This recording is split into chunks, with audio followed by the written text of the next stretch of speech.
श्री शिवाय नमस्तुभ्यम। शिवपुराण की कथा सुनने वाले सभी भक्तों का आज की कथा में हार्दिक स्वागत है। भगवान भोलेनाथ और माता पार्वती आपकी समस्त मनोकामनाओं को पूर्ण करें।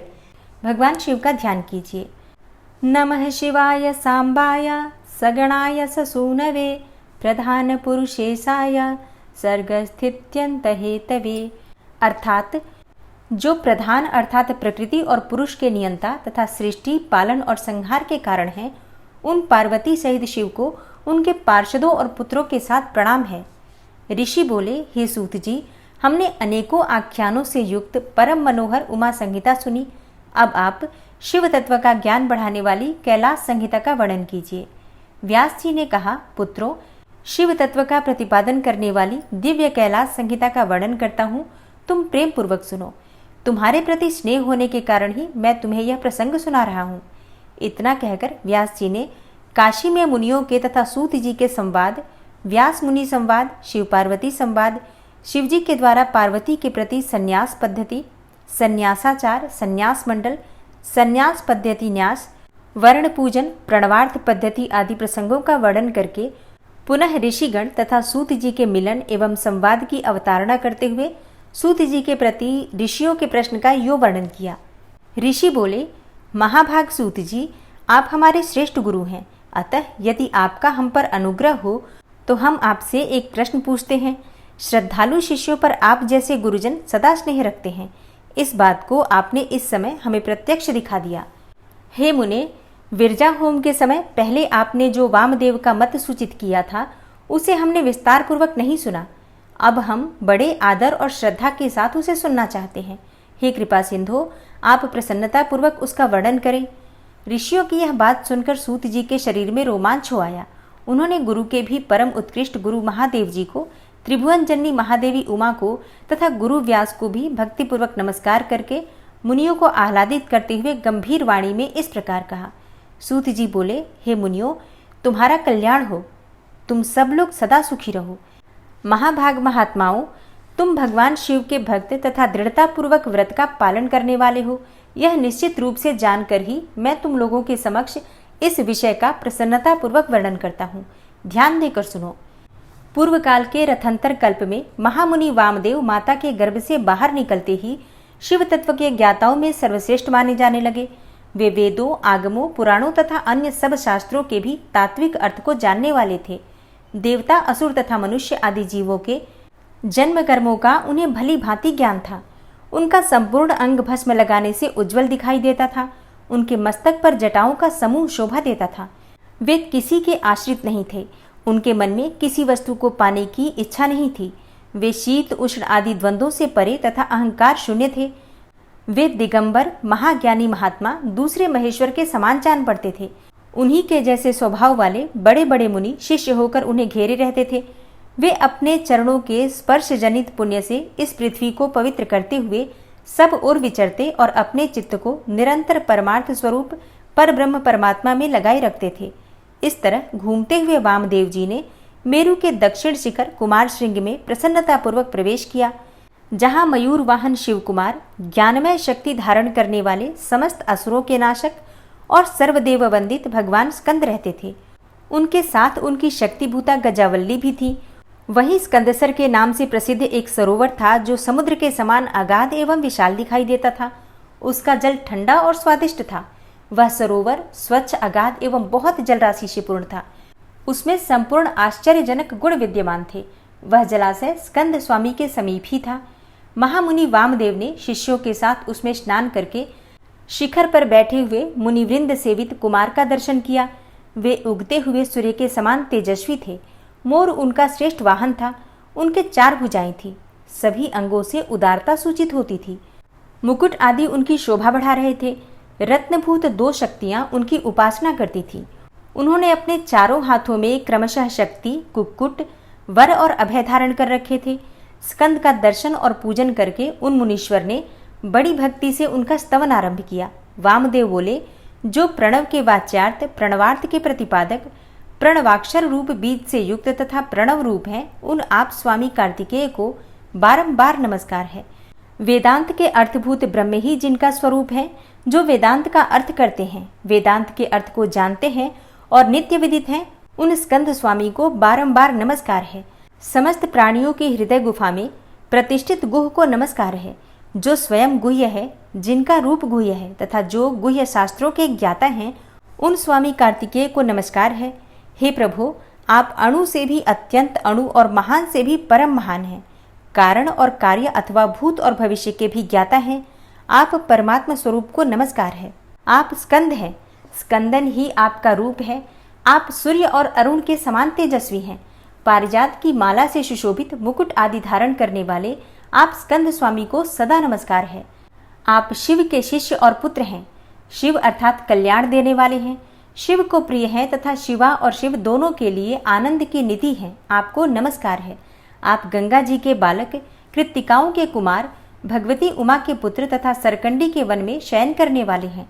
आप महाबुद्धिमान देवता को नमस्कार है। षडक्षर मंत्र आपका शरीर है। आप 6 प्रकार के अर्थ का विधान करने वाले हैं। आपका रूप 6 मार्गों से परे है। आप सरानन को बारंबार नमस्कार है। द्वादशात्मन आपके 12 विशाल नेत्र और 12 उठी हुई भुजाएं हैं। उन भुजाओं में आप 12 आयुध धारण करते हैं। आपको नमस्कार है। आप चतुर्भुज रूपधारी, शांत तथा चारों भुजाओं में क्रमशः शक्ति, कुक्कुट, वर और अभय धारण करते हैं। आप असुर विदारण देव को नमस्कार है। आपका वक्षस्थल गजावल्ली के कूचों से लगे हुए कुमकुम से अंकित है। अपने छोटे भाई गणेश जी की आनंदमयी महिमा सुनकर आप मन ही मन आनंदित होते हैं। आपको नमस्कार है। ब्रह्मा आदि देवता, मुनि और किन्नर गणों से गाई जाने वाली गाथा विशेष के द्वारा जिनके पवित्र कीर्ति धाम का चिंतन किया जाता है, उन आप स्कंद को नमस्कार है। देवताओं के निर्मल किरीट को विभूषित करने वाली पुष्पमालाओं से आपके मनोहर चरणार विंदों की पूजा की जाती है। आपको नमस्कार है। जो वामदेव द्वारा वर्णित इस दिव्य स्कंद स्तोत्र का पाठ या श्रवण करता है, वह परम गति को प्राप्त होता है। यह स्तोत्र बुद्धि को बढ़ाने वाला, शिव भक्ति की वृद्धि करने वाला, आयु, आरोग्य तथा धन की प्राप्ति कराने वाला और सदा संपूर्ण अभिष्ट को देने वाला है। वामदेव ने इस प्रकार देव सेनापति भगवान स्कंद की स्तुति करके 3 बार उनकी परिक्रमा की और पृथ्वी पर दंड की भांति गिरकर नतमस्तक होकर बारंबार साष्टांग प्रणाम और परिक्रमा करने के अनंतर वे विनीत भाव से उनके पास खड़े हो गए। वामदेव जी के द्वारा किए गए इस परमार्थ रूप स्तोत्र को सुनकर महेश्वर पुत्र भगवान स्कंद बड़े प्रसन्न हुए। उस समय वे महासेन वामदेव जी से बोले, हे मुने, मैं तुम्हारी की हुई पूजा, स्तुति और भक्ति से तुम पर बहुत प्रसन्न हूँ। तुम्हारा कल्याण हो। आज मैं तुम्हारा कौन सा प्रिय कार्य सिद्ध करूं? तुम योगियों में प्रधान, सर्वथा परिपूर्ण और निष्प्रिय हो। इस जगत में कोई ऐसी वस्तु नहीं है जिसके लिए तुम जैसे वितराग महर्षि याचना करें। तथापि धर्म की रक्षा और संपूर्ण जगत पर अनुग्रह करने के लिए तुम जैसे साधु संत भूतल पर विचरते रहते हैं। हे ब्रह्मन, यदि इस समय मुझसे कुछ सुनना हो तो कहो। मैं लोक पर अनुग्रह करने के लिए उस विषय का वर्णन करूंगा। स्कंद की वह बात सुनकर महामुनि वामदेव ने विनयावनत होकर मेघ के समान गंभीर वाणी में कहा। वामदेव बोले, हे भगवान, आप परमेश्वर हैं, अलौकिक और लौकिक सब प्रकार की विभूतियों के दाता हैं, सर्वज्ञ, सर्वकर्ता, संपूर्ण शक्तियों को धारण करने वाले और सबके स्वामी हैं। हम साधारण जीव हैं। आप परमेश्वर के समीप बोलने की शक्ति या बात करने की योग्यता हम में नहीं है। तथापि यह आपका अनुग्रह ही है कि आप मुझसे बात करते हैं। हे महाप्राज्ञ, मैं कृतार्थ हूँ। कण मात्र विज्ञान से प्रेरित होकर आपके समक्ष अपना प्रश्न रख रहा हूँ। मेरे इस अपराध को आप क्षमा करेंगे। प्रणव सबसे उत्तम मंत्र है। वह साक्षात परमेश्वर का वाचक है। पशुओं अर्थात जीवों के पाश बंधन को छुड़ाने वाले भगवान पशुपति ही उसके वाच्यार्थ हैं। ओमकार ही वह प्रत्यक्ष दिखने वाला समस्त जगत है। यह सनातन श्रुति का कथन है। ओमिति ब्रह्म अर्थात ओम, यह ब्रह्म है, यह सबका सब ब्रह्म ही है इत्यादि बातें भी श्रुतियों द्वारा कही गई हैं। इस प्रकार मैंने समष्टि तथा व्यष्टि भाव से प्रणवार्थ का श्रवण किया है। तात्पर्य यह है कि समष्टि और व्यष्टि सभी पदार्थ प्रणव के ही अर्थ हैं। प्रणव के द्वारा सबका प्रतिपादन होता है, यह बात मैंने सुन रखी है। हे महासेन, मुझे कभी आप जैसा गुरु नहीं मिला है, अतः कृपा करके आप प्रणव के अर्थ का प्रतिपादन कीजिए। उपदेश की विधि से तथा सदाचार परंपरा को ध्यान में रखकर आप हमें प्रणवार्थ का उपदेश दें। मुनि के इस प्रकार पूछने पर स्कंद ने प्रणव स्वरूप 38 श्रेष्ठ कलाओं द्वारा लक्षित तथा सदा पार्श्वभाग में उमा को साथ रखने वाले और मुनिवरों से घिरे हुए भगवान सदाशिव को प्रणाम करके उस श्रेय का वर्णन करना आरंभ किया जिसे श्रुतियों ने भी छुपा रखा है। और अब आप सुनेंगे प्रणव के वाच्यार्थ रूप सदाशिव के स्वरूप का ध्यान, वर्णाश्रम धर्म के पालन का महत्व, ज्ञानमयी पूजा, संन्यास के पूर्वांगभूत नांदी श्राद्ध एवं ब्रह्म यज्ञ आदि का वर्णन। श्री स्कंद ने कहा, महाभाग मुनीश्वर वामदेव, तुम्हें साधुवाद है क्योंकि तुम भगवान शिव के अत्यंत भक्त हो और शिव तत्व के ज्ञाताओं में सबसे श्रेष्ठ हो। तीनों लोकों में कहीं कोई ऐसी वस्तु नहीं है जो तुम्हें ज्ञात न हो, तथापि तुम लोक पर अनुग्रह करने वाले हो, इसलिए तुम्हारे समक्ष इस विषय का वर्णन करूंगा। इस लोक में जितने जीव हैं वे सब नाना प्रकार के शास्त्रों से मोहित हैं।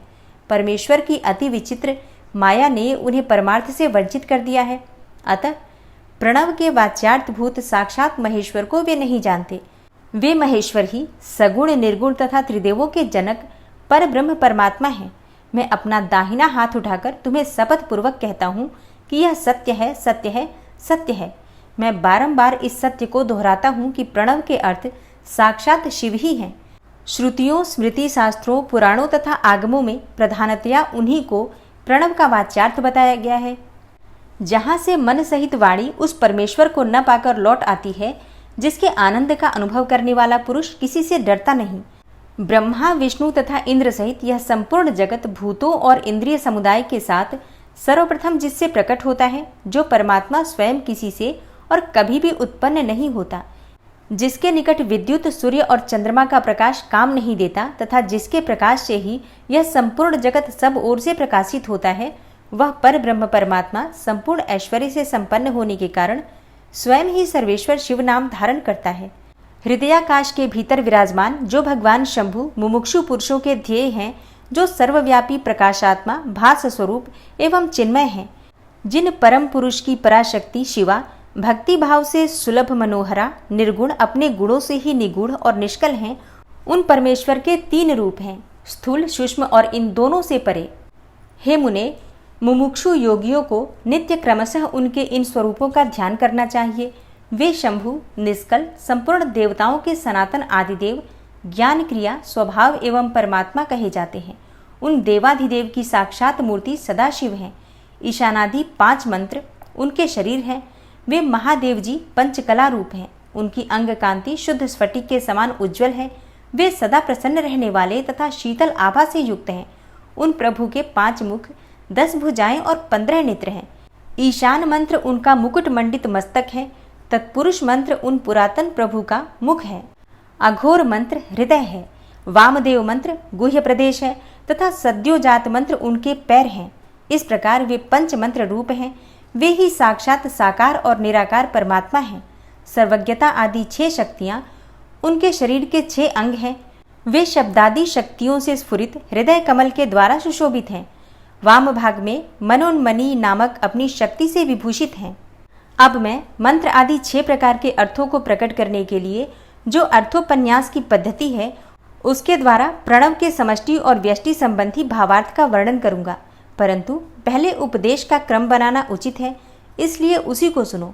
हे मुने, इस मानव लोक में 4 वर्ण प्रसिद्ध हैं। उनमें से जो ब्राह्मण, क्षत्रिय और वैश्य हैं, ये 3 वर्ण हैं।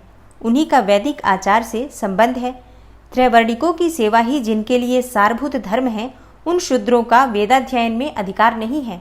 यदि सब त्रैवर्णिक अपने अपने आश्रम धर्म के पालन में हार्दिक अनुराग के साथ लगे हों, तो उनका ही श्रुतियों और स्मृतियों में प्रतिपादित धर्म के अनुष्ठान में अधिकार है, दूसरे का कदापि नहीं।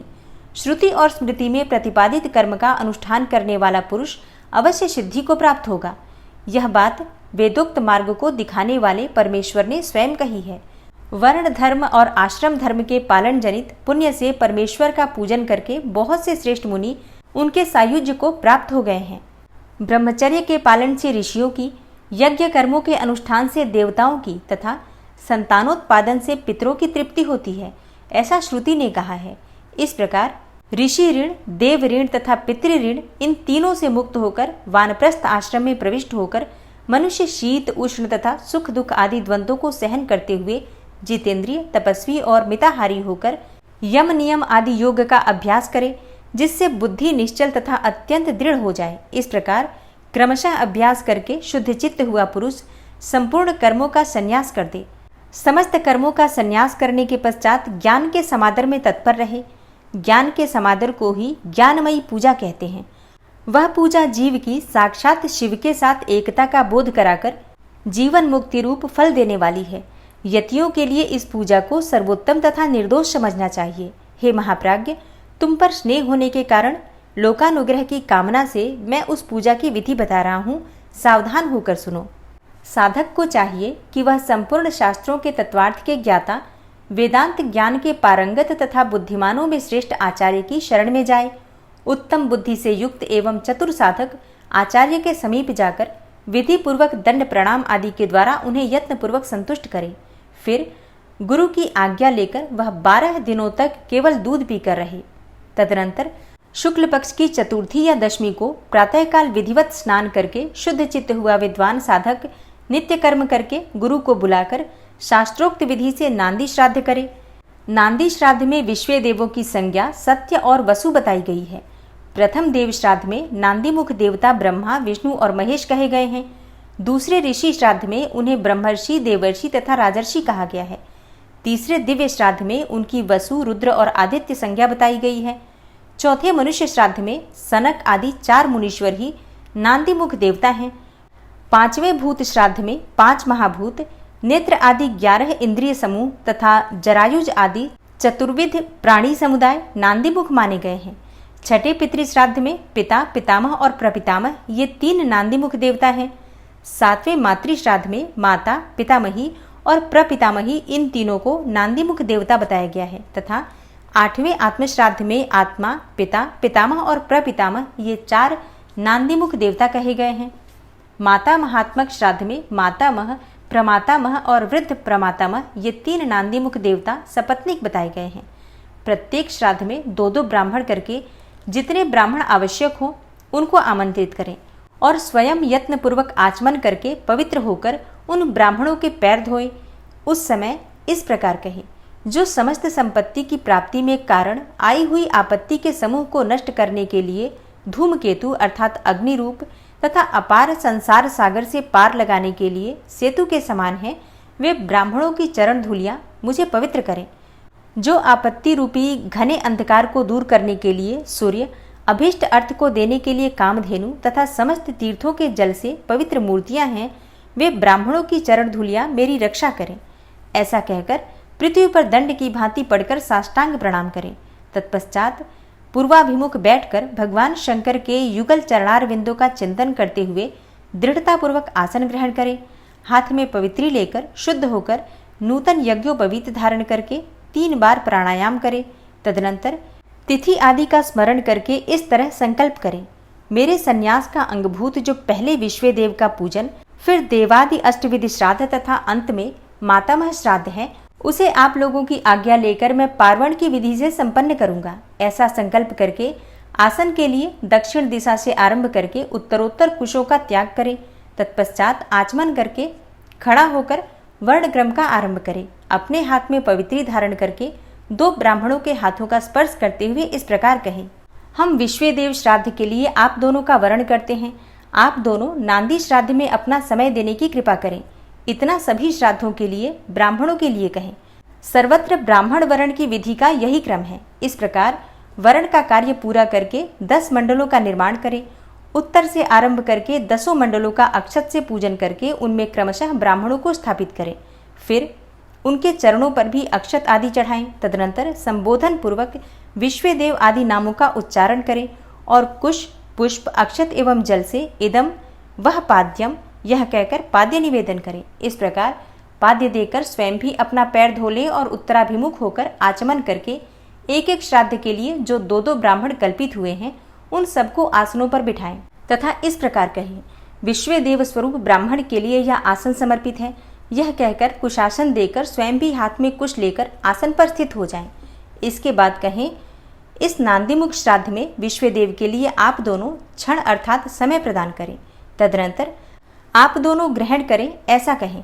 फिर वे दोनों श्रेष्ठ ब्राह्मण इस प्रकार उत्तर दें, हम दोनों ग्रहण करेंगे। इसके बाद यजमान उन श्रेष्ठ ब्राह्मणों से प्रार्थना करें, मेरे मनोरथ की पूर्ति हो, संकल्प की सिद्धि हो, इसके लिए आप अनुग्रह करें।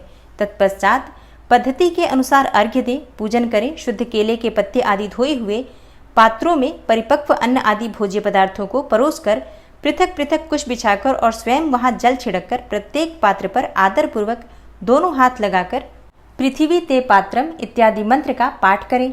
वहां स्थित हुए देवता आदि का चतुर्थ्यंत उच्चारण करके अक्षत सहित जल लें, स्वाहा बोलकर उनके लिए अन्न अर्पित करें और अंत में नमः इस वाक्य का उच्चारण करें। सर्वत्र माता आदि के लिए भी अन्न अर्पण की यही विधि है। अंत में इस प्रकार प्रार्थना करें, जिनके चरणार बिंदों के चिंतन एवं नाम जप से न्यूनतापूर्ण अथवा अधूरा कर्म भी पूरा हो जाता है, उन सांब सदाशिव उमा महेश्वर की मैं वंदना करता हूँ। इसका पाठ करके कहें, हे ब्राह्मणों, मेरे द्वारा किया हुआ यह नांदी मुख श्राद्ध यथोक्त रूप से परिपूर्ण हो, यह आप कहें। ऐसी प्रार्थना के साथ उन श्रेष्ठ ब्राह्मणों को प्रसन्न करके उनका आशीर्वाद लें और अपने हाथ में लिया हुआ जल छोड़ दें। फिर पृथ्वी पर दंड की भांति गिरकर प्रणाम करें और उठकर ब्राह्मणों से कहें, यह अन्न अमृत स्वरूप हो। फिर उदार चित्ता साधक हाथ जोड़कर अत्यंत प्रसन्नता पूर्वक प्रार्थना करें। श्री रुद्र सूक्त का चमकाध्याय सहित पाठ करें। पुरुष सूक्त की भी विधिवत आवृत्ति करें। मन में भगवान सदाशिव का ध्यान करते हुए ईशाना सर्व विद्यानाम इत्यादि 5 मंत्रों का जप करें। जब ब्राह्मण लोग भोजन कर चुके हों तब रुद्र सूक्त का पाठ समाप्त करके क्षमा प्रार्थना पूर्वक उन ब्राह्मणों को पुनः मंत्र पढ़कर उत्तरा पोषण के लिए जल दें। तदनंतर हाथ पैर धोकर आचमन करके पिंडदान के स्थान पर जाएं। इसके बाद मन को स्थिर करके सुस्थिर आसन पर पूर्वाभिमुख बैठकर शास्त्रोक्त विधि से 3 बार प्राणायाम करें। और अब आप सुनेंगे संन्यास ग्रहण की शास्त्रीय विधि। गणपति पूजन, होम, तत्व शुद्धि, सावित्री प्रवेश, सर्व संन्यास और दंड धारण आदि का प्रकार। भगवान स्कंद कहते हैं, हे वामदेव, तदनंतर मध्याह्न काल में स्नान करके साधक अपने मन को वश में रखते हुए गंध, पुष्प और अक्षत आदि पूजा द्रव्यों को ले आए और नैऋत्य कोण में देव पूजित विघ्नराज गणेश की पूजा करें। गणानाम त्वा इत्यादि मंत्र से विधि पूर्वक गणेश जी का आवाहन करें। आवाहन के पश्चात उनके स्वरूप का इस प्रकार ध्यान करना चाहिए। उनकी अंग कांति लाल है, शरीर विशाल है, सब प्रकार के आभूषण उनकी शोभा बढ़ा रहे हैं। उन्होंने अपने कर कमलों में क्रमशः पास, अंकुश, अक्षमाला तथा वर नामक मुद्राएं धारण कर रखी हैं। इस प्रकार आवाहन और ध्यान करने के पश्चात शंभुपुत्र गजानन की पूजा करके खीर, पुआ, नारियल और गुड़ आदि का उत्तम नैवेद्य निवेदन करें। तत्पश्चात तांबूल आदि देकर उन्हें संतुष्ट करके नमस्कार करें और अपने अभीष्ट कार्य की निर्विघ्न पूर्ति के लिए प्रार्थना करें। तदनंतर अपने गृह सूत्र में बताई हुई विधि के अनुसार औपासनाग्नि में आज्य भागान्न हवन करके श्री अग्नि देवता संबंधी यज्ञ विषयक स्थाली पाक होम करना चाहिए। इसके बाद भू स्वाहा इस मंत्र से पूर्णाहुति होम करके हवन का कार्य समाप्त करें। तत्पश्चात आलस्य रहित होकर अपराह्न काल तक गायत्री मंत्र का जप करता रहे। तदनंतर स्नान करके सायंकाल की संध्योपासना तथा सायंकालिक उपासना संबंधी नित्य होम आदि करके मौन होकर गुरु की आज्ञा लेकर चरु पकाए। फिर अग्नि में समिधा, चरु और घी की रुद्र सूक्त से और सद्योजातादि 5 मंत्रों से पृथक पृथक आहुति दे। अग्नि में उमा सहित महेश्वर की भावना करें और गौरी देवी का चिंतन करते हुए गौरी मिर्माय इस मंत्र से 108 बार होम करें। इसके बाद अग्नये स्विष्टकृते स्वाहा इस मंत्र से 1 बार आहुति दे। इस प्रकार मंत्र से हवन करने के पश्चात विद्वान पुरुष अग्नि से उत्तर में एक आसन पर बैठे, जिसमें नीचे कुशा, उसके ऊपर मृगचर्म और उसके ऊपर वस्त्र बिछा हुआ हो। ऐसे सुखद आसन पर बैठकर मौन भाव से सुस्थिर चित्त होकर जागरण पूर्वक ब्रह्म मुहूर्त आने तक गायत्री का जप करता रहे। इसके बाद स्नान करे। जो जल से स्नान करने में असमर्थ हो वह भस्म से ही विधि पूर्वक स्नान करे।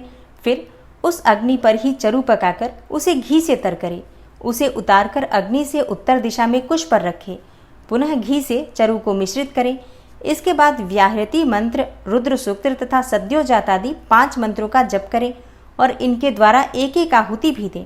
चित्त को भगवान शिव के चरणारविंद में लगाकर प्रजापति, इंद्र, विश्वदेव और ब्रह्मा के लिए भी एक एक आहुति दे। इन सबके नाम के आदि में ओम नमः स्वाहा जोड़कर चतुर्थ्यंत उच्चारण करें, यथा ओम प्रजापतये नमः स्वाहा इत्यादि। तत्पश्चात पुण्याह वाचन कराकर अग्नये स्वाहा इस मंत्र से अग्नि के मुख में आहुति देने तक का कार्य संपन्न करे। फिर प्राणाय स्वाहा इत्यादि 5 मंत्रों द्वारा घृत सहित चरु की आहुति दे।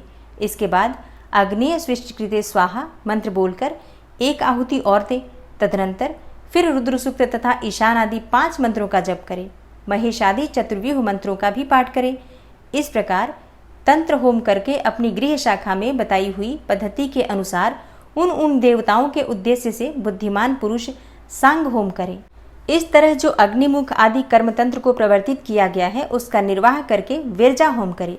26 तत्व रूप इस शरीर में छिपे हुए तत्व समुदाय की शुद्धि के लिए विरजा होम करना चाहिए। उस समय ये कहें कि मेरे शरीर में जो ये तत्व हैं उन सब की शुद्धि हो। उस प्रसंग में आत्म तत्व की शुद्धि के लिए आरुण केतुक मंत्रों का पाठ करते हुए पृथ्वी आदि तत्व से लेकर पुरुष तत्व पर्यंत क्रमशः सभी तत्वों की शुद्धि के निमित्त घृत युक्त चरु का होम करें तथा शिव के चरणार बिंदु का चिंतन करते हुए मौन रहें।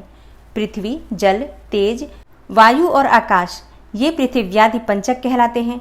शब्द, स्पर्श, रूप, रस और गंध ये शब्दादि पंचक हैं।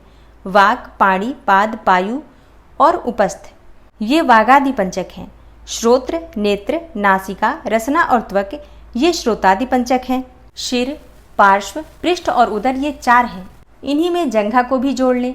फिर त्वक आदि 7 धातुएं हैं। प्राण, अपान आदि 5 वायुओं को प्राणादि पंचक कहा गया है। अन्नमयादि 5 कोशों को कोश पंचक कहते हैं। उनके नाम इस प्रकार से हैं: अन्नमय, प्राणमय, मनोमय, विज्ञानमय और आनंदमय। इनके सिवा मन, चित्त, बुद्धि और अहंकार, ख्याति, संकल्प, गुण, प्रकृति और पुरुष हैं। भोक्तापन को प्राप्त हुए पुरुष के लिए भोग काल में जो 5 अंतरंग साधन हैं उन्हें तत्व पंचक कहा गया है। उनके नाम ये हैं: नियति, काल, राग, विद्या और कला। ये 5 माया से उत्पन्न हैं। इस श्रुति में प्रकृति ही माया कही गई है। उसी से ये तत्व उत्पन्न हुए हैं, इसमें संशय नहीं है। काल का स्वभाव ही नियति है, ऐसा श्रुति का कथन है। ये नियति आदि जो 5 तत्व हैं उन्हीं को पंचकंचुक कहते हैं। इन 5 तत्वों को न जानने वाला विद्वान भी मूढ़ ही कहा गया है। नियति प्रकृति से नीचे है और पुरुष प्रकृति से ऊपर है। जैसे कौवे की एक ही आंख उसके दोनों गोलकों में घूमती रहती है, उसी प्रकार पुरुष प्रकृति और नियति दोनों के पास रहता है। यह विद्या तत्व कहा गया है। शुद्ध विद्या, महेश्वर, सदाशिव, शक्ति और शिव, इन 5 को शिव तत्व कहते हैं। हे ब्रह्मन, प्रज्ञानम ब्रह्म, इस श्रुति के वाक्य से यह शिव तत्व ही प्रतिपादित हुआ है। हे मुनीश्वर, पृथ्वी से लेकर शिव पर्यंत तक जो तत्व समूह हैं उनमें से प्रत्येक को क्रमशः अपने अपने कारण में लीन करते हुए उसकी शुद्धि करो। व्यास जी कहते हैं, जो जगत की सृष्टि, पालन और संहार के हेतु तथा प्रकृति और पुरुष के ईश्वर हैं, उन प्रमथगण, पुत्रद्वय तथा उमा सहित भगवान शिव को नमस्कार है। जिनकी शक्ति की कहीं तुलना नहीं है, जिनका ऐश्वर्य सर्वत्र व्यापक है तथा स्वामित्व और विभुत्व जिनका स्वभाव कहा गया है, उन विश्वस्रष्टा, सनातन, अजन्मा, अविनाशी, महान देव, मंगलमय परमात्मा शिव की मैं शरण लेता हूँ। जो धर्म का क्षेत्र और महान तीर्थ है, जहाँ गंगा और यमुना का संगम हुआ है तथा जो ब्रह्मलोक का मार्ग है, उस प्रयाग में शुद्ध हृदय वाले सत्यव्रत परायण महातेजस्वी एवं महाभाग मुनियों ने एक महान यज्ञ का आयोजन किया। वहाँ क्लेश रहित कर्म करने वाले उन महात्माओं के यज्ञ का समाचार सुनकर निपुण कथावाचक, त्रिकालवेत्ता, उत्तम नीति के ज्ञाता तथा क्रांतदर्शी विद्वान पौराणिक शिरोमणि सूत जी उस स्थान पर आए। सूत जी को आते देखकर मुनियों का मन प्रसन्नता से खिल उठा। उन्होंने उनसे सांत्वनापूर्ण मधुर बातें कहकर उनकी यथायोग्य पूजा की। मुनियों द्वारा की हुई उस पूजा को ग्रहण करके सूत जी ने उनकी प्रेरणा से अपने लिए बताए गए उपयुक्त आसन को स्वीकार किया। उस समय महर्षियों ने अनुकूल वचनों द्वारा उनका सत्कार करते हुए उन्हें अत्यंत अभिमुख करके यह बात कही। ऋषि बोले, हे शिवभक्त शिरोमणि, महाबुद्धिमान, महाभाग रोमहर्षण जी, आप सर्वज्ञ हैं और हमारे महान सौभाग्य से यहाँ पधारे हैं। तीनों लोकों में ऐसी कोई बात नहीं है जो आपको विदित न हो। आप भाग्यवश हमें दर्शन देने के लिए स्वयं यहाँ आ गए हैं। अतः अब हमारा कोई कल्याण किए बिना आपको यहाँ से व्यर्थ नहीं जाना चाहिए। इसलिए आप हमें शीघ्र वह पवित्र पुराण सुनाएं जो अत्यंत श्रवणीय, उत्तम कथा और ज्ञान से युक्त तथा वेदांत के सार सर्वस्व से संपन्न हो। वेदवादी मुनियों ने जब इस प्रकार प्रार्थना की, तब सूत जी ने मधुर, न्याययुक्त एवं शुभ वचनों से उन्हें इस प्रकार उत्तर दिया। सूत जी ने कहा, हे महर्षियों, आपने मेरा सत्कार किया और मुझ पर कृपा की है। ऐसी दशा में आपसे प्रेरित होकर मैं आपके समक्ष महर्षियों द्वारा सम्मानित पुराण का भली भांति प्रवचन क्यों नहीं करूँगा। अब मैं महादेव जी, देवी पार्वती, कुमार स्कंद, गणेश जी, नंदी तथा सत्यव्रती कुमार साक्षात भगवान व्यास को प्रणाम करके उस परम पवित्र वेद तुल्य पुराण की कथा कहूँगा जो शिव तत्व के ज्ञान का सागर है और भोग और मोक्ष रूपी फल देने वाला साक्षात साधन है। विद्या के संपूर्ण स्थानों का, पुराणों की संख्या का और उनकी उत्पत्ति का विवरण दे रहा हूँ। आप लोग मुझसे इस विषय को ध्यानपूर्वक सुने। 6 वेदांग, 4 वेद, मीमांसा, विस्तृत न्याय शास्त्र, पुराण और धर्मशास्त्र, ये 14 विद्याएं हैं। इनके साथ आयुर्वेद, धनुर्वेद, गंधर्व वेद और उत्तम अर्थशास्त्र को भी गिन लिया जाए तो ये विद्याएं 18 हो जाती हैं। इन 18 विद्याओं के मार्ग एक दूसरे से भिन्न हैं और इन सबके निर्माता त्रिकालदर्शी विद्वान साक्षात भगवान शूलपाणी शिव है, ऐसा श्रुति का कथन है। संपूर्ण जगत के स्वामी उन भगवान शिव को जब समस्त संसार की सृष्टि करने की इच्छा हुई तब उन्होंने सबसे पहले अपने सनातन पुत्र साक्षात ब्रह्मा जी को उत्पन्न किया और अपने उन प्रथम पुत्र विश्वयोनि ब्रह्मा को परमेश्वर शिव ने जगत की सृष्टि करने का ज्ञान प्राप्त करने के लिए पहले ये सब विद्याएं दी। उसके बाद उन्होंने पालन करने के लिए भगवान श्रीहरि को नियुक्त किया और उन्हें जगत की रक्षा के लिए शक्ति प्रदान की। वे भगवान विष्णु ब्रह्मा जी के भी पालक हैं। ब्रह्मा जी विद्या प्राप्त करके जब प्रजा की सृष्टि के विस्तार कार्य में लगे तब उन्होंने संपूर्ण शास्त्रों में सबसे पहले पुराण को ही स्मरण किया और उन्हीं को वे प्रकाश में लाए। पुराणों के प्रकट होने के अनंतर उनके चारों मुखों से चारों वेदों का प्रादुर्भाव हुआ। फिर उन्हीं के मुख से संपूर्ण शास्त्रों की प्रवृत्ति हुई। द्वापर में भगवान श्रीहरि सत्यवती के गर्भ से उसी तरह प्रकट हुए जैसे अरणी से आग प्रकट होती है। उस समय उनका नाम श्री कृष्ण द्वैपायन हुआ। हे मुनिवर, श्री कृष्ण द्वैपायन ने वेदों को संक्षिप्त करके उन्हें 4 भागों में विभक्त किया। इस प्रकार 4 भागों में वेदों का व्यास अर्थात विस्तार करने से वे लोक में वेद व्यास के नाम से विख्यात हुए। इसी तरह उन्होंने पुराणों को संक्षिप्त करके 4 लाख श्लोकों में सीमित किया। आज भी देवलोक में पुराणों का विस्तार 100 कोटि श्लोकों में ही है। जो द्विज 6 अंगों और उपनिषदों सहित 4 वेदों को तो जानता है किंतु पुराण को नहीं जानता, वह श्रेष्ठ विद्वान नहीं हो सकता। इतिहास और पुराणों से वेद की व्याख्या करें। जिसका ज्ञान बहुत कम है अर्थात जो पौराणिक ज्ञान से शून्य है, ऐसे पुरुष से वेद यह सोचकर डरता है कि यह मुझ पर प्रहार कर बैठेगा। सर्ग, प्रतिसर्ग, वंश, मनवंतर और वंशानुचरित, ये पुराण के 5 लक्षण हैं। छोटे और बड़े के भेद से 18 पुराण बताए गए हैं। पहला है ब्रह्म पुराण, दूसरा है पद्म पुराण, तीसरा विष्णु पुराण, चौथा शिव पुराण, 5वां भागवत पुराण, 6ठा भविष्य पुराण, 7वां नारद पुराण, 8वां मार्कंडेय पुराण, 9वां है अग्नि पुराण, 10वां ब्रह्म वैवर्त पुराण, 11वें पुराण का नाम है लिंग पुराण, 12वां पुराण है वाराह पुराण, 13वां पुराण है स्कंद पुराण और वामन पुराण 14वां पुराण है। 15वां पुराण कुर्म पुराण कहा जाता है और 16वां पुराण मत्स्य पुराण। 17वें पुराण को गरुड़ पुराण कहते हैं और 18वें पुराण को ब्रह्मांड पुराण कहा गया है। यह पुराणों का पवित्र क्रम है, मतलब इसी क्रम से सारे जो पुराण हैं वो वर्णित किए गए हैं। इसमें शिव पुराण चौथा है जो भगवान शिव से संबंध रखता है और सब मनोरथों का साधक है। इस ग्रंथ की श्लोक संहिता 1 लाख है और यह 12 संहिताओं में विभक्त है। इसका निर्माण साक्षात भगवान शिव ने ही किया है तथा इसमें धर्म प्रतिष्ठित है। वेद व्यास ने इस 1 लाख श्लोक वाले शिव पुराण को संक्षिप्त करके 24,000 श्लोक का कर दिया। इसमें 7 संहिताएं हैं। पहली विद्वेश्वर संहिता, दूसरी रुद्र संहिता, तीसरी शतरुद्र संहिता, चौथी है कोटि रुद्र संहिता, 5वीं संहिता उमा संहिता, 6ठी कैलाश संहिता और 7वीं वायवीय संहिता। इस प्रकार इसमें 7 ही संहिताएं हैं।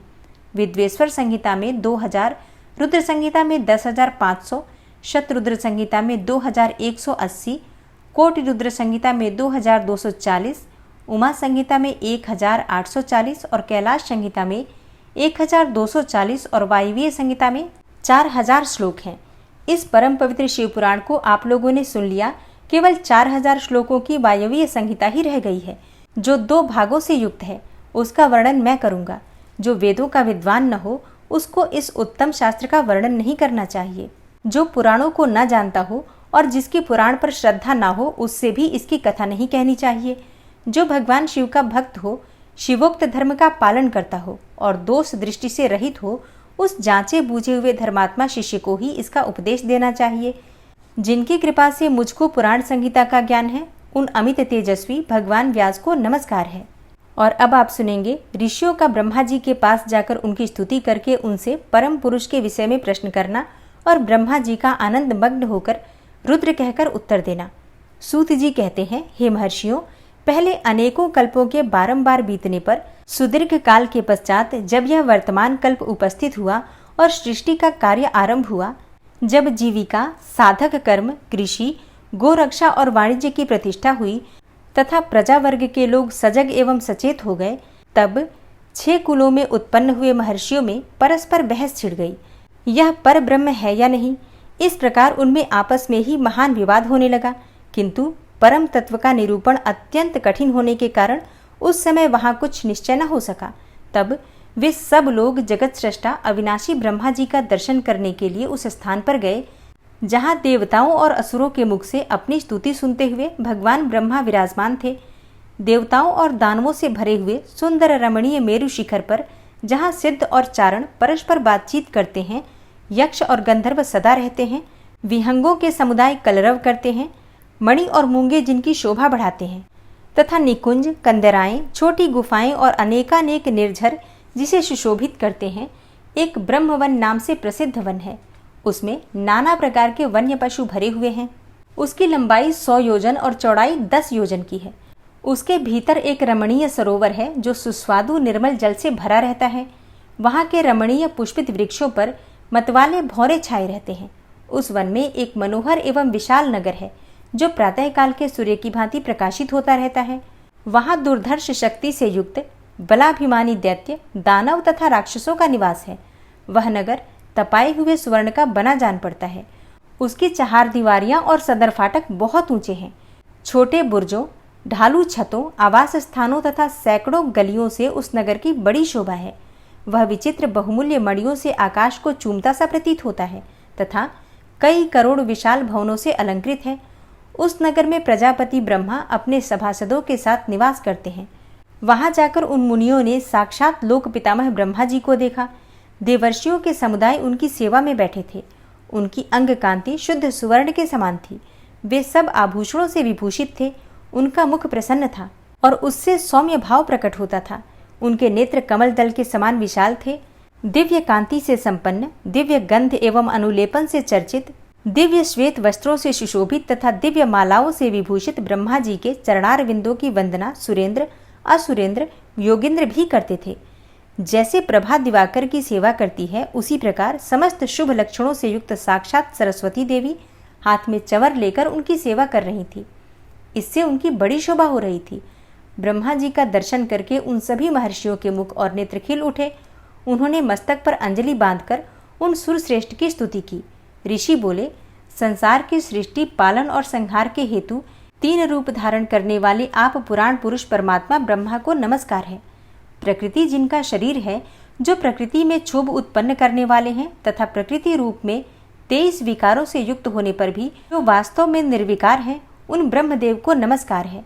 ब्रह्मांड जिनकी देह है, तो भी जो ब्रह्मांड के उदर में निवास करते हैं तथा वहां रहकर जिनके कार्य और करण सम्यक रूप से सिद्ध होते हैं, उन ब्रह्मा जी को नमस्कार है।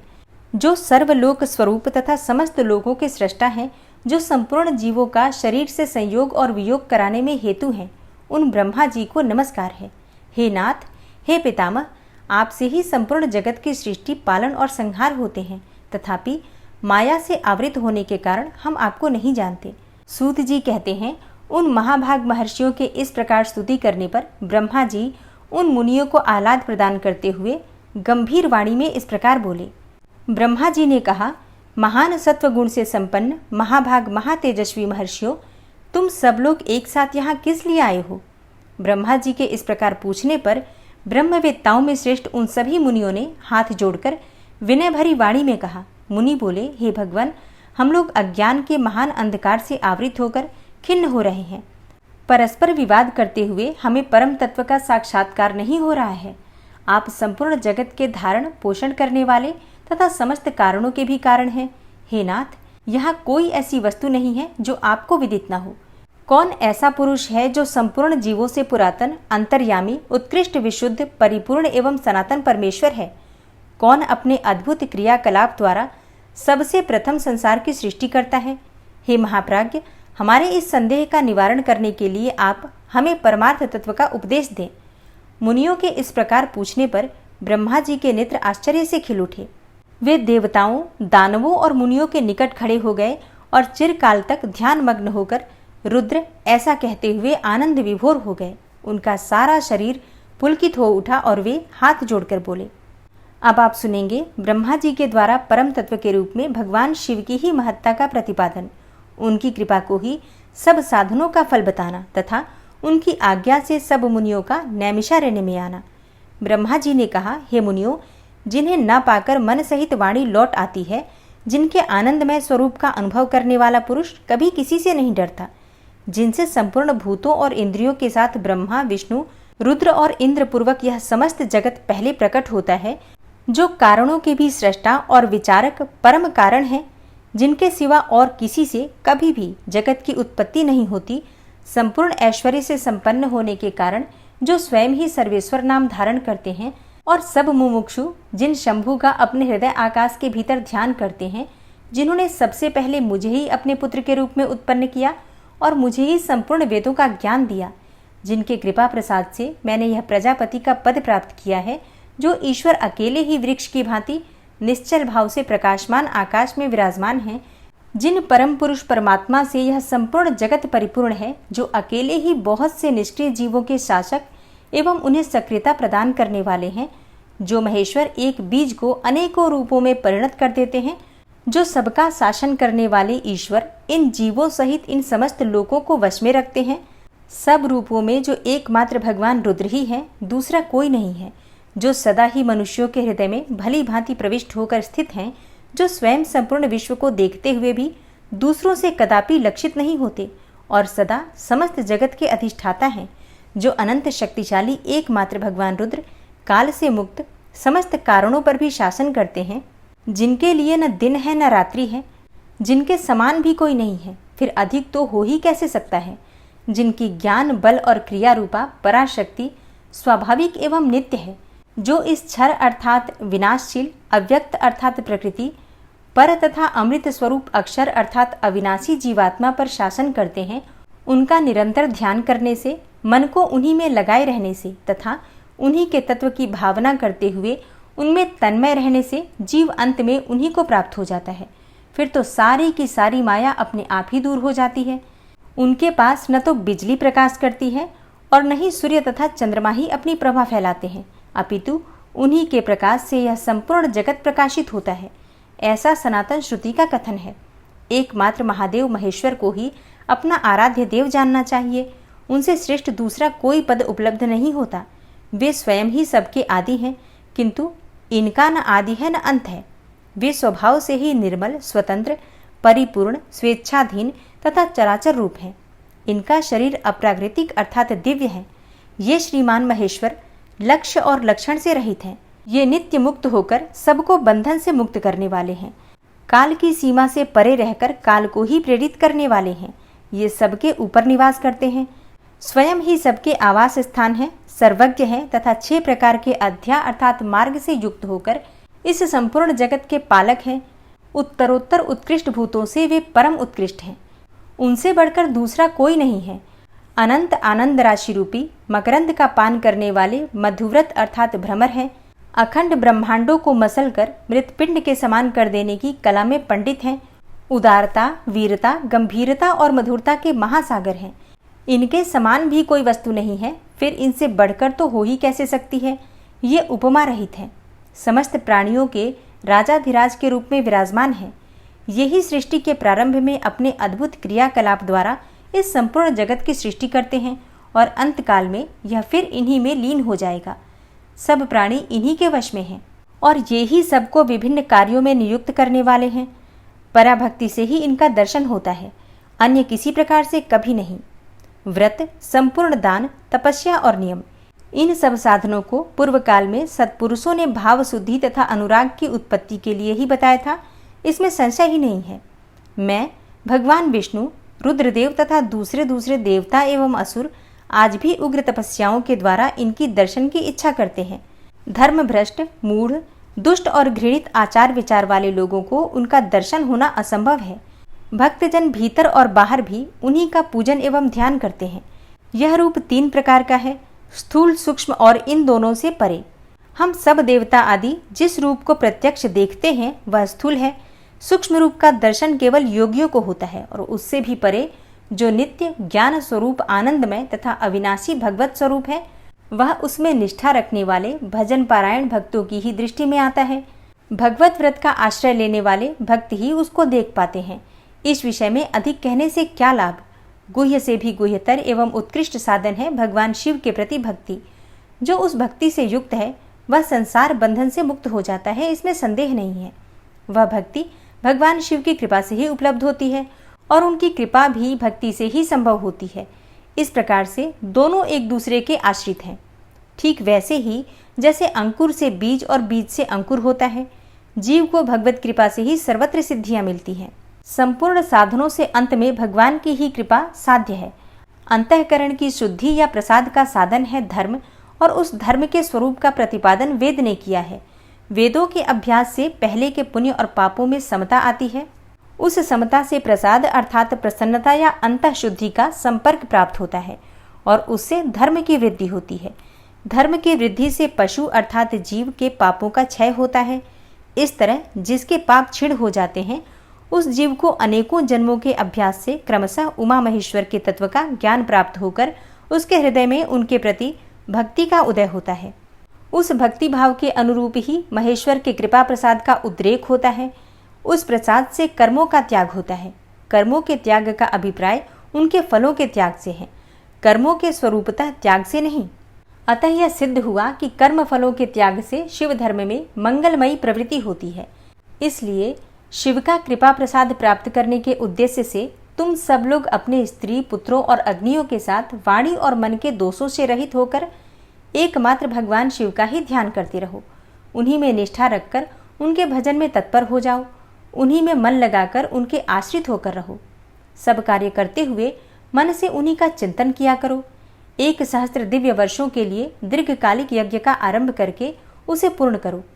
यज्ञ के अंत में मंत्र द्वारा आवाहन करने पर साक्षात वायु देवता वहां पधारेंगे। फिर वे ही तुम सब लोगों के कल्याण का साधन एवं उपाय बताएंगे। तत्पश्चात तुम सब लोग परम सुंदर पुण्यमयी वाराणसीपुरी को जाना, जहाँ पिनाक पाणी श्रीमान भगवान विश्वनाथ भक्तजनों पर अनुग्रह करने के लिए देवी पार्वती के साथ सदा विहार करते हैं। हे द्विजोत्तमो, वहाँ तुम्हें बड़ा भारी आश्चर्य दिखाई देगा। उस आश्चर्य को देखकर तुम फिर मेरे पास आना, तब मैं तुम्हें मोक्ष का उपाय बताऊंगा। उस उपाय से एक ही जन्म में मुक्ति तुम्हारे हाथ में आ जाएगी, जो अनेक जन्मों के संसार बंधन से छुटकारा दिलाने वाली होगी। यह मैंने मनोमय चक्र का निर्माण किया है। इस चक्र को मैं यहाँ से छोड़ता हूँ। जहाँ जाकर इसकी नेमी विशीर्ण हो जाए, टूट फूट जाए, वही तपस्या के लिए शुभ देश है। ऐसा कहकर पितामह ब्रह्मा ने उस सूर्य तुल्य तेजस्वी मनोमय चक्र की ओर देखा और महादेव जी को प्रणाम करके उसे छोड़ दिया।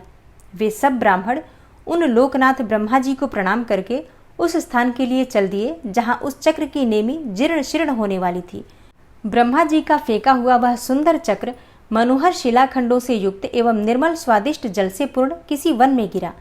उस चक्र की नेमी के जीर्ण शीर्ण होने से वह मुनि पूजित वन नैमिष नाम से विख्यात हुआ। अनेकों यक्ष, गंधर्व और विद्याधर यहाँ आकर रहने लगे। पूर्व काल में जगत की सृष्टि की इच्छा रखने वाले विश्व स्रष्टा एवं गार्हपत्य अग्नि के उपासक ब्रह्मा के प्रजापतियों ने वहीं पर दिव्य यज्ञ का आरंभ किया था। वहीं शब्दशास्त्र, अर्थशास्त्र तथा न्याय शास्त्र के ज्ञाता विद्वान महर्षियों ने शक्ति, ज्ञान और क्रिया योग के द्वारा शास्त्रीय विधि का अनुष्ठान किया था। उसी स्थान पर वेद वेत्ता विद्वान सदा वाद और जल्प के बल से युक्त वचनों द्वारा अतिवाद करने वाले वेद बहिष्कृत नास्तिकों को पराहत या पराजित करते थे। तभी से नैमिषारण्य ऋषियों की तपस्या के योग्य स्थान बन गया। स्फटिक मणिमय पर्वत की शिलाओं से झरते हुए अमृत के समान मधुर एवं स्वच्छ जल के कारण वह वन बड़ा रमणीय प्रतीत होता है। वहाँ प्रायः अत्यंत रसीले फल देने वाले वृक्ष हैं तथा उस वन में हिंसक जीव जंतुओं का अभाव है। सूत जी कहते हैं, हे मुनीश्वरों, उस समय उत्तम व्रत का पालन करने वाले उन महाभाग महर्षियों ने उस देश में महादेव जी की आराधना करते हुए एक महान यज्ञ का आयोजन किया। वह यज्ञ जब आरंभ हुआ तब महर्षियों को सर्वथा आश्चर्यजनक जान पड़ा। तदनंतर समय बीतने पर जब प्रचुर दक्षिणाओं से युक्त वह यज्ञ समाप्त हुआ, तब ब्रह्मा जी की आज्ञा से वायुदेव स्वयं वहां पधारे।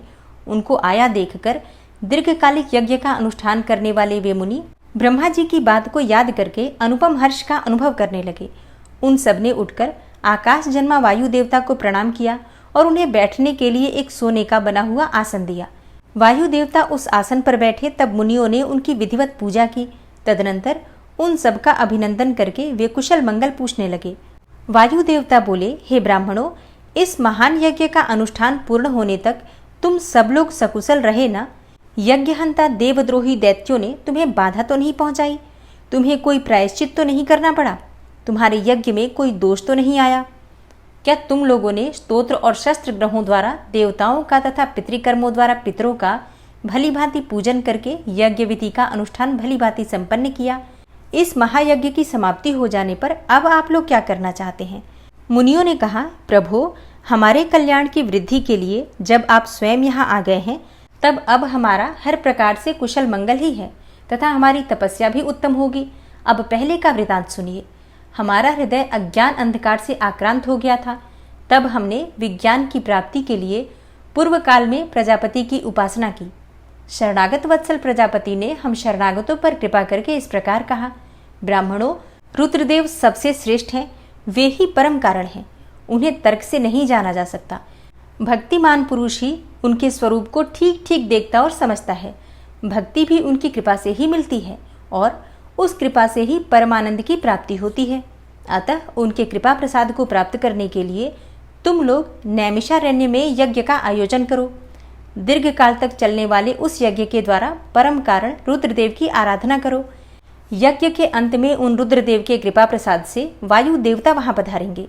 उनके मुख से वहां तुम्हें ज्ञान लाभ होगा और उससे कल्याण की प्राप्ति होगी। हे महाभाग, ऐसा आदेश देकर परमेष्ठी ने हम सबको यहाँ भेजा। हम इस देश में आपके आगमन की प्रतीक्षा करते हुए 1,000 दिव्य वर्षों तक दीर्घकालिक यज्ञ के अनुष्ठान में लगे रहे हैं। अतः इस समय आपके आगमन के सिवा हमारे लिए दूसरी कोई प्रार्थनीय वस्तु नहीं है। दीर्घकाल से यज्ञ अनुष्ठान में लगे हुए उन महर्षियों का यह पुरातन वृतांत सुनकर वायु देवता मन ही मन प्रसन्न होकर मुनियों से घिरे हुए वहां बैठे रहे। फिर उन सबके पूछने पर उनके भक्ति भाव की वृद्धि के लिए उन्होंने भगवान शंकर के सृष्टि आदि ऐश्वर्य को संक्षेप में बताया। नैमिषारण्य के ऋषियों ने पूछा, देव, आपने ईश्वर विषयक ज्ञान कैसे प्राप्त किया तथा आप अव्यक्त जन्मा ब्रह्मा जी के शिष्य किस प्रकार हुए? वायु देवता बोले, महर्षियों, 19वें कल्प का नाम श्वेत लोहित कल्प समझना चाहिए। उसी कल्प में चतुर्मुख ब्रह्मा ने सृष्टि की कामना से तपस्या की। उनकी उस तीव्र तपस्या से संतुष्ट होकर स्वयं उनके पिता देवदेव महेश्वर ने उन्हें दर्शन दिया। वे दिव्य कुमारावस्था से युक्त रूप धारण करके रूपवानों में श्रेष्ठ श्वेत नामक मुनि होकर दिव्य वाणी बोलते हुए उनके सामने उपस्थित हुए।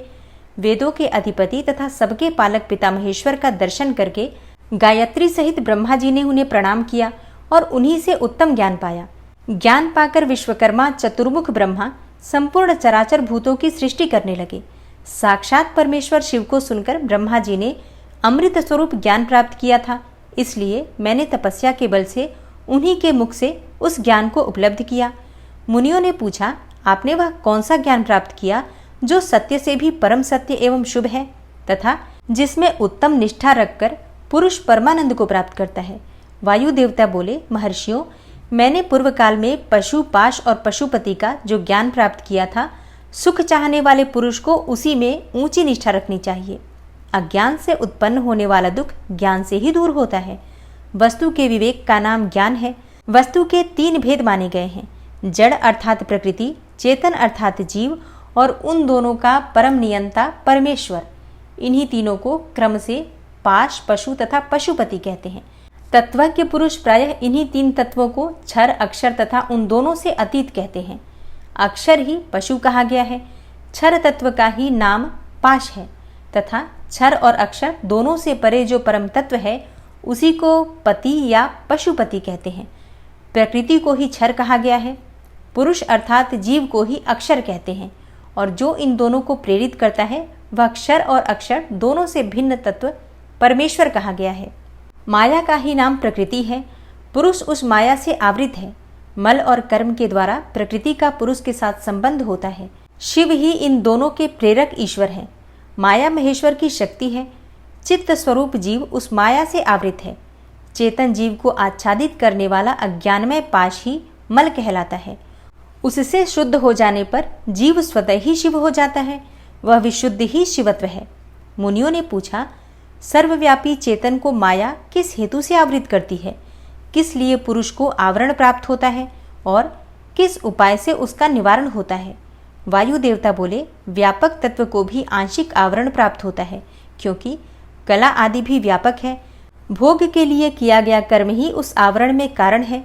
मल का नाश होने से वह आवरण दूर हो जाता है। कला, विद्या, राग, काल और नियति, इन्हीं को कला आदि कहते हैं। कर्म फल का जो उपभोग करता है उसी का नाम पुरुष अर्थात जीव है। कर्म दो प्रकार के हैं, पुण्य कर्म और पाप कर्म। पुण्य कर्म का फल होता है सुख और पाप कर्म का फल दुख होता है। कर्म अनादि है और फल का उपभोग कर लेने पर उसका अंत हो जाता है। यद्यपि जड़ कर्म का चेतन आत्मा से कुछ संबंध नहीं है, तथापि अज्ञानवश जीव ने उसे अपने आप में मान रखा है। भोग कर्म का विनाश करने वाला है और प्रकृति को भोग्य कहते हैं और भोग का साधन है शरीर। बाह्य इंद्रियां और अंतःकरण उसके द्वार हैं। अतिशय भक्ति भाव से उपलब्ध हुए महेश्वर के कृपा प्रसाद से मल का नाश होता है और मल का नाश हो जाने पर पुरुष निर्मल शिव के समान हो जाता है। विद्या पुरुष की ज्ञान शक्ति को और कला उसकी क्रिया शक्ति को अभिव्यक्ति करने वाली है। राग भोग्य वस्तुओं के लिए क्रिया में प्रवृत्त करने वाला है। काल उसमें अवच्छेदक होता है और नियति उसे नियंत्रण में रखने वाली है। अव्यक्त रूप जो कारण है वह त्रिगुणमय है। उसी से जड़ जगत की उत्पत्ति होती है और उसी में उसका लय हो जाता है। तत्वचिंतक पुरुष उस अव्यक्त को ही प्रधान और प्रकृति कहते हैं। सत्व, रज और तम, ये तीनों गुण प्रकृति से प्रकट होते हैं। तिल में तेल की भांति वे प्रकृति में सूक्ष्म रूप से विद्यमान रहते हैं। सुख और उसके हेतु को संक्षेप से सात्विक कहा गया है। दुख और उसके हेतु राजस कार्य हैं तथा जड़ता और मोह ये तमोगुण के कार्य हैं। सात्विकी वृत्ति ऊर्ध्व को ले जाने वाली है, तामसी वृत्ति अधोगति में डालने वाली है तथा राजसी वृत्ति मध्यम स्थितियों में रखने वाली है। 5 तन्मात्राएं, 5 भूत, 5 ज्ञानेन्द्रियां, 5 कर्मेंद्रियां तथा प्रधान अर्थात चित्त, महत्तत्व अर्थात बुद्धि, अहंकार और मन, ये 4 अंतःकरण सब मिलकर 24 तत्व होते हैं। इस प्रकार संक्षेप से ही विकार सहित अव्यक्त अर्थात प्रकृति का वर्णन किया गया। कारणावस्था में रहने पर ही इसे अव्यक्त कहते हैं और शरीर आदि के रूप में जब वह कार्यावस्था को प्राप्त होता है तब उसकी व्यक्त संज्ञा होती है। ठीक उसी तरह जैसे कारणावस्था में स्थित होने पर जिसे हम मिट्टी कहते हैं, वही कार्यावस्था में घट आदि नाम धारण कर लेती है। जैसे घट आदि कार्य मृत्तिका आदि कारण से अधिक भिन्न नहीं है, उसी प्रकार शरीर आदि व्यक्त पदार्थ अव्यक्त से अधिक भिन्न नहीं है। इसलिए एकमात्र अव्यक्त ही कारण, करण, उनका आधारभूत शरीर तथा भोग्य वस्तु है, दूसरा कोई नहीं। मुनियों ने पूछा, प्रभु, बुद्धि, इंद्रिय और शरीर से व्यतिरिक्त किसी आत्मा नामक वस्तु की वास्तविक स्थिति कहाँ है? वायु देवता बोले, महर्षियों, सर्वव्यापी चेतन का बुद्धि, इंद्रिय और शरीर से पार्थक्य अवश्य है। आत्मा नामक कोई पदार्थ निश्चय ही विद्यमान है, परंतु उसकी सत्ता में किसी हेतु की उपलब्धि बहुत ही कठिन है। सत्पुरुष बुद्धि, इंद्रिय और शरीर को आत्मा नहीं मानते, क्योंकि स्मृति अर्थात बुद्धि का ज्ञान अनियत है तथा उसे संपूर्ण शरीर का एक साथ अनुभव नहीं होता। इसलिए वेदों और वेदांतों में आत्मा को पूर्वानुभूत विषयों का स्मरण करता संपूर्ण ज्ञेय पदार्थों में व्यापक तथा अंतर्यामी कहा जाता है। यह न स्त्री है, न पुरुष है और न नपुंसक ही है, न ऊपर है, न अगल बगल में है, न नीचे है और न किसी स्थान विशेष में। यह संपूर्ण चल शरीरों में अविचल, निराकार एवं अविनाशी रूप से स्थित है। ज्ञानी पुरुष निरंतर विचार करने से उस आत्म तत्व का साक्षात्कार कर पाते हैं। पुरुष का जो वह शरीर कहा गया है, इससे बढ़कर अशुद्ध, पराधीन, दुखमय और अस्थिर दूसरी कोई वस्तु नहीं है। शरीर ही सब विपत्तियों का मूल कारण है। उससे युक्त हुआ पुरुष अपने कर्म के अनुसार सुखी, दुखी और मूढ़ होता है। जैसे पानी से सींचा हुआ खेत अंकुर उत्पन्न करता है, उसी प्रकार अज्ञान से आप्लावित हुआ कर्म नूतन शरीर को जन्म देता है। ये शरीर अत्यंत दुखों के आलय माने जाते हैं। इनकी मृत्यु अनिवार्य है। भूतकाल में कितने ही शरीर नष्ट हो गए और भविष्य काल में सहस्त्रों शरीर आने वाले हैं। वे सब आकर जब जीर्ण शीर्ण हो जाते हैं तब पुरुष उन्हें छोड़ देता है। कोई भी जीवात्मा किसी भी शरीर में अनंत काल तक रहने का अवसर नहीं पाता। यहाँ स्त्रियों, पुत्रों और बंधु बांधवों से जो मिलन होता है वह पथिक को मार्ग में मिले हुए दूसरे पथिकों के समागम के ही समान है। जैसे महासागर में एक काष्ठ कहीं से और दूसरा काष्ठ कहीं से बहता आता है, वे दोनों काष्ठ कहीं थोड़ी देर के लिए मिल जाते हैं और मिलकर फिर भी छूट जाते हैं। उसी प्रकार प्राणियों का वह समागम भी संयोग वियोग से युक्त है। ब्रह्मा जी से लेकर स्थावर प्राणियों तक सभी जीव पशु कहे गए हैं। उन सभी पशुओं के लिए ही यह दृष्टांत या दर्शन शास्त्र कहा गया है। यह जीव पासों से बंधता और सुख दुख भोगता है, इसलिए पशु कहलाता है। यह ईश्वर की लीला का साधनभूत है, ऐसा ज्ञानी महात्मा कहते हैं। वायु देवता कहते हैं, महर्षियों, इस विश्व का निर्माण करने वाला कोई पति है जो अनंत रमणीय गुणों का आश्रय कहा गया है। वही पशुओं को पास से मुक्त करने वाला है। उसके बिना संसार की सृष्टि कैसे हो सकती है, क्योंकि पशु अज्ञानी और पाश अचेतन है। प्रधान परमाणु आदि जितने भी जड़ तत्व हैं, उन सब का कर्ता वह पति ही है।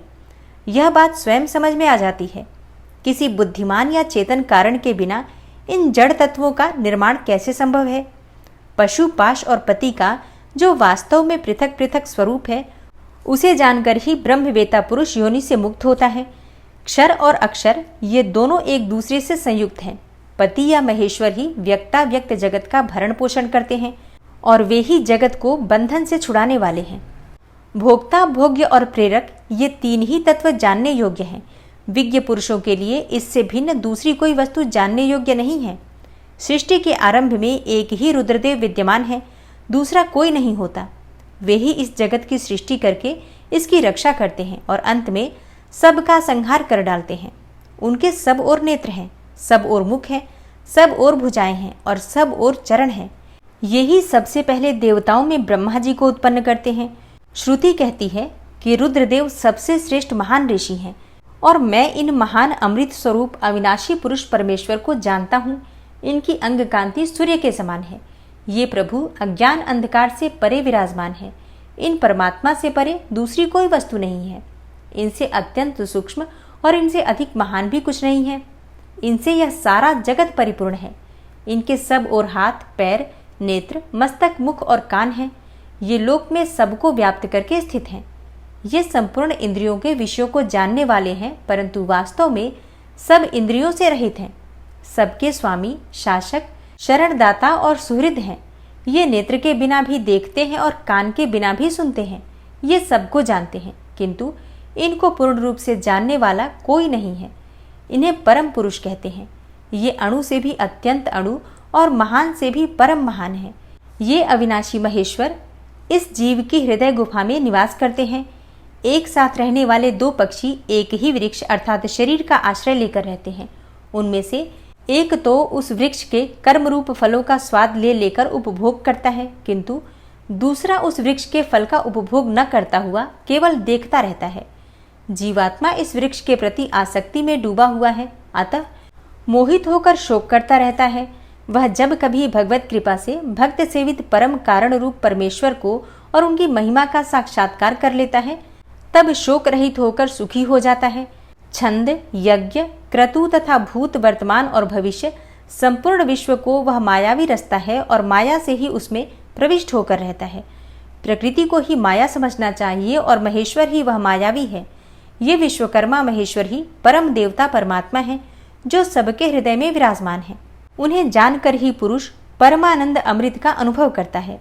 ब्रह्मा से भी श्रेष्ठ असीम एवं अविनाशी परमात्मा में विद्या और अविद्या दोनों गुण भाव से स्थित हैं।